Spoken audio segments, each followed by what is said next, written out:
पुलवामा के काकापोरा में दहशतगर्दाना हमला हुआ है। 2 जवान शहीद हो गए हैं। इस दहशतगर्दाना हमले में आरपीएफ के जवान शहीद हुए हैं। दूसरे रेलवे प्रोटेक्शन फोर्स के जवान जख्मी हुए हैं। सब इंस्पेक्टर देवराज और हेड कांस्टेबल सुरेंद्र सिंह शहीद हुए हैं। ये बड़ी खबर आपको बता रही हैं। दहशतगर्दाना हमला हुआ है पुलवामा के काकापोरा में और इस दहशतगर्दाना हमले में 2 जवानों के शहीद होने की खबर सामने आ रही है। इसके साथ ही आरपीएफ के जवान शहीद हुए हैं और दूसरे रेलवे प्रोटेक्शन फोर्स के जवान जख्मी हुए हैं। दाऊद नाइक हमारे नुमाइंदे फोन लाइन पर मौजूद हैं, उनका रुख करते हैं। दाऊद, अभी क्या अपडेट मिल पा रही है इस खबर को लेकर?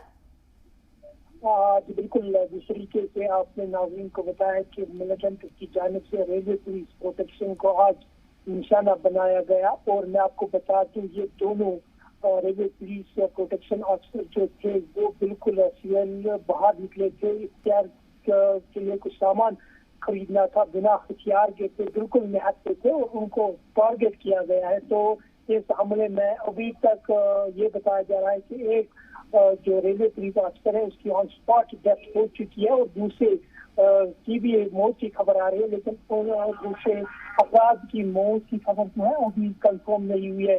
तो कुल मिला के आज मिलिटेंट की जानिब से रेलवे पुलिस प्रोटेक्शन को टारगेट बनाया गया। तो जहां तक हम देखते हैं कि मिलिटेंट का यही मोटिव रहता है कि किस तरीके से कब सॉफ्ट टारगेट को टारगेट किया जाए ताकि वो अपनी प्रेजेंस दिखाए। ऐसा मुझे लग रहा है ये पहला वाक़ा है जहां जिसमें मिलिटेंट्स ने रेलवे पुलिस को टारगेट किया है। जी, रेलवे प्रोटेक्शन फोर्स को भी यहां टारगेट किया गया, जिसमें फोर्स के जवान जख्मी हो गए हैं। सब इंस्पेक्टर देवराज और हेड कांस्टेबल सुरेंद्र सिंह शहीद हो गए हैं।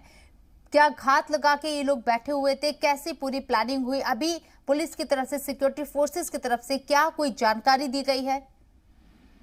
जी बिल्कुल, मैं आपको बता दूं, इस हमले के पूरी बाद फोर्स जिसमें आरआर की मैं बात करता हूँ, आरआर जम्मू कश्मीर पुलिस और सीआरपीएफ जो है पूरी उसी टाइम मौके वारदात पे पहुंची और पूरे एरिया को कॉर्डन कर लिया गया है और तलाशी भी कार्रवाई चल रही है।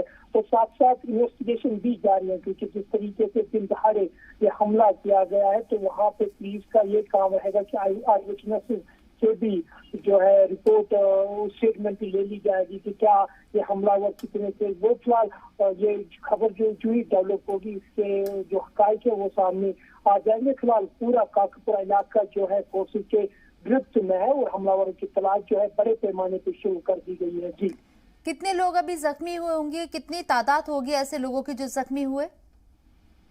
जी बिल्कुल, जैसा कि मैंने आपको पहले ही बोला कि ये निहत्थे थे, एक सॉफ्ट टारगेट मिलिटेंट की जानिब से सिलेक्ट किया गया है। तो मिलिटेंट भी जानते थे कि इनके पास कोई जवाबी कार्रवाई करने के लिए कोई हथियार नहीं है, तो नजदीकी से उनको जो है गोली से हिट किया गया है। तो इस हमले में खाली यही 2 जो रेलवे पुलिस प्रोटेक्शन अफसर थे मिलिटेंट के गोली के निशाने पे आ गई।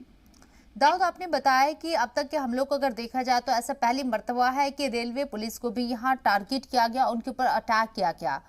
किस तरह के ये मतलब मंसूबे हैं या ये किस तरह का अमल है? दहशतगर्दाना हमला हुआ है, लेकिन इससे पहले सीआरपीएफ और मकामी पुलिस को टारगेट किया जा रहा था, लेकिन अब रेलवे पुलिस को भी टारगेट किया गया।